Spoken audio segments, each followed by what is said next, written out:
Alright, isang napakasayang pagbati sa lahat. Ito na po sa ating mga kasipak, ang isa na namang pagpapakita sa inyo kung paano ginawa ni Veterans JTech ang ball control sa iba't ibang lokasyon. Ito ay papunta kami sa walking namin everyday. At yan, may bag pa nga ako yan sa may tulay yan. Tingnan ninyo, kahit saan, kahit anong panahon, pwedeng laruin ang sipak takraw. Yan po, si JTech. Yan, may dumaang motor. At dito naman, sa bahay ng aming kasamahang guro, makipista kami. Kasi pista ngayon dito. At habang hinihintay pa yung iba, nag-ball control na naman si JTech. Iyan, parang wala lang. Very relax lang. Ready, go! Malapit na ma-senior citizen. Rock and roll. Iyan, yung 1 foot technique. And the left and right. Oh, iyan po ang ipinapakita sa atin ni Jordan Tech kung paano kinokontrol ang bola gamit lang ang paa. Alright. Tingnan naman ninyo dito sa isang banda ng kalsada. Busog na yan. Nakakain na kasi ng manok na native chicken. Iyan. Kaya magaling ng mag-ball control. Iyan. Kita naman natin talagang medyo laos na kasi matagal-tagal na panahon hindi tayo nakapaglaro. Ito naman sa isang bahay dito. Ayan, control dito, control doon.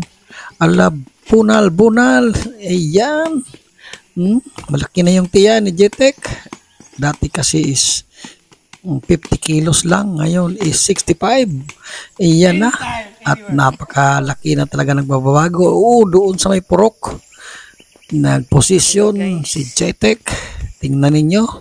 Kahit saang lugar, kahit kailan, maaasahan.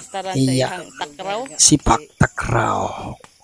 Alright, rock and roll to the world. Alright, ayan. Kita naman natin ay kasi kailangang mag-practice. Kasama ko si Kuya na nagja-jogging din. At siyempre may mga may mga slow motion natin ipapakita mamaya. Yan, walking papunta sa napakataas na lugar. Ayan, di ba, pataas yan. Medyo mahirap mag-control kung slope ang area kasi talagang yung bola, yung angle ng bola ay iba kaysa patag yung lugar. Medyo pababa ito. Noon sa unahan ay pataas na naman. Right. So kita naman ninyo na talagang nahihirapan ako mag-control kasi papunta palagi sa akin yung bola. Sa aking tiyan kasi pababa yung kalsada. Okay, di ba? Kinuha na yung kuhan. Ito naman, pataas na naman. Hello guys, muna nag-walking.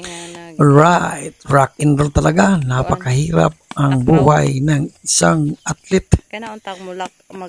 Kung talagang athlete ka, hindi mo makakalimutan ang mga paglalaro ng sipak takraw. Ayan. At ito na nga yung slow-mo. Ayan. Tingnan ninyo kung paano pinapatama o saan pinapatama yung bola para makuha ang tamang direksyon at tamang angle ng bola. Yan, di ba?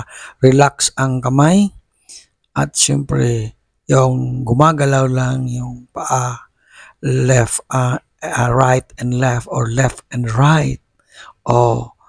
At kinukumpas ang kamay para mabalance yung paa natin. Alright.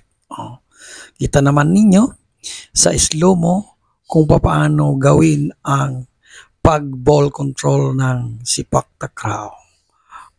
Kasama na yung dibdib at by the way, yung paktakraw ay pwede yung dibdib, ulo, at yung mga legs. Pwede rin. No, kita naman ninyo ang slow-mo ni J-Tech, ang vlogger na player. Alright, rock and roll to the earth. Di ba? Napaka dali ng pagbubol control. Yan, dito naman tayo sa barangay gym. Ayan, at ipapakita naman natin mamaya yung slow motion na naman. Yan ay 1 foot and left and right pa rin, no? 1 foot at left and right combination. Ulit. Ito na yung slow mo, the veterans motion. Pak. Di ba? Pak. Pak. May bag pa yan, ha? Pak. Alright.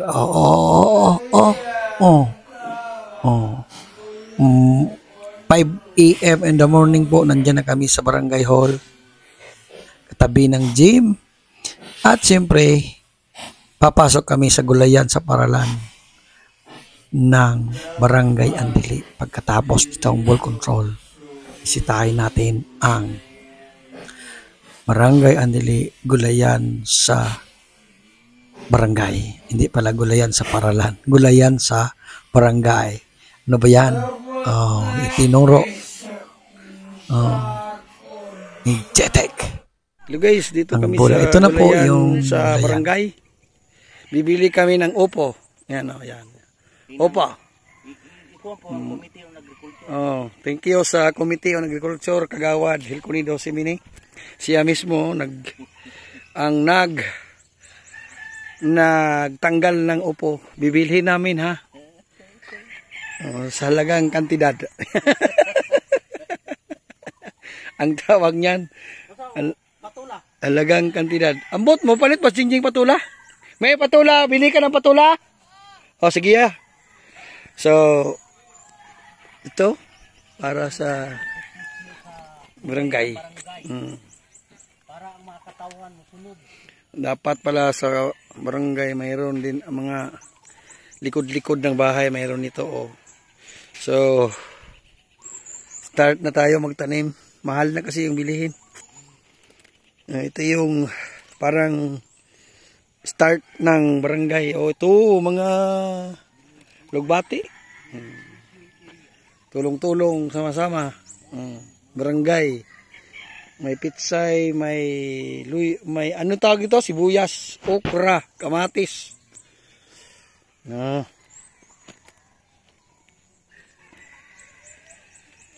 Right.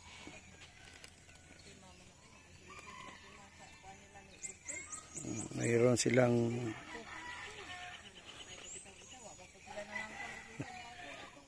ito nandun sa garden yung dalawang bangers.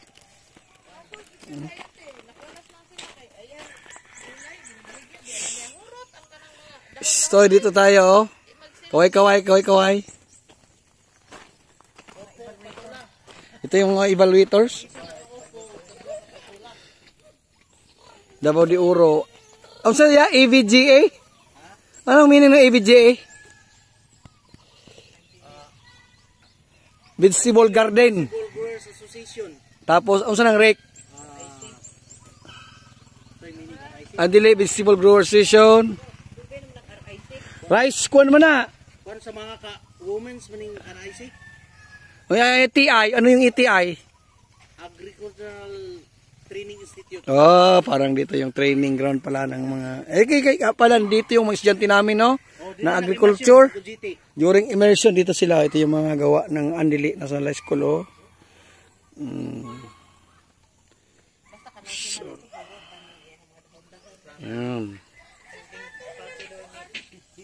tayo sa aming gulayan. Sister, duha man ni guwang naman ng isa. Kanang upo din na nakwaon.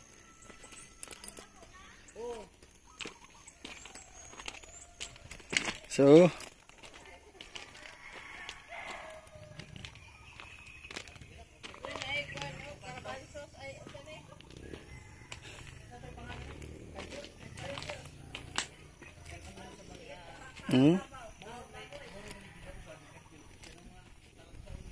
Mga native ya. Dito tayo.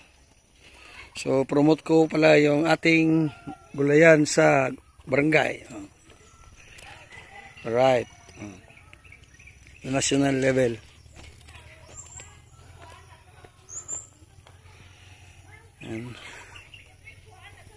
Ayan na nga at nakabili na kami ng aming mga gulay dito sa gulayan sa barangay at maglalaro na naman ako. Magbubol control na naman. Palabas na po kami ng gulayan sa barangay, ng barangay Andili. Ayan. Rock and roll to the earth. Diba? At kita naman ninyo. Alright, slow motion version 1.5 ni Jordan Tech. Ayan po. At hanggang dito na lang ang ating munting pagpapakitang kakayanan sa sipag takraw. Slow motion divided by 2 equals veterans style ni JT. Rock and roll to the earth. Alright. Hanggang dito na lang. Ito po si Jordan Tech Vlog nagsasabing ligtas ang may alam. Kung walang knowledge, walang